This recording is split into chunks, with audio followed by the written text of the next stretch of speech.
Sayang ang manok. May nagtanong sa akin, paano daw makakuha ng winning line ng manok sa pagbre-breeding?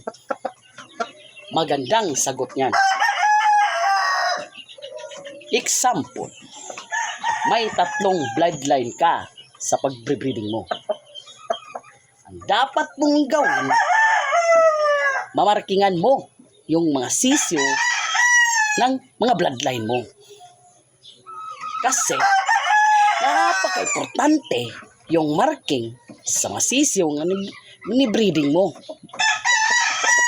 Alam nyo kung bakit? Kasi kapag pumupunta ka na sa laban, alam mo yung manok mo mong nilalaban mo, kung anong marking yon.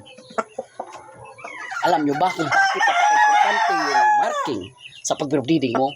Kasi doon mo malalaman kung nasaan yung winning line, nasaan yung mataas na percentage ng winning line ng binibreed mo. Yun, ito na.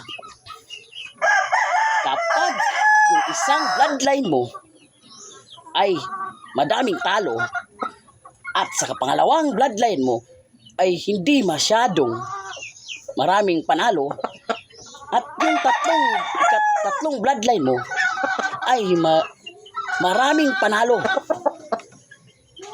yan ang pipiliin mo. Yung pangalawa at unang bloodline mo, iiano mo, wawalain mo na yun. Kasi sayang yung mga papakain mo. Kukunin mo yung pangatlong bloodline mo na maraming panalo. Yun ang i-breed mo. Yun ang i-cross mo. Yan, makikita mo yung nasaan yung winning line ng manok mo. Sayang ang manok.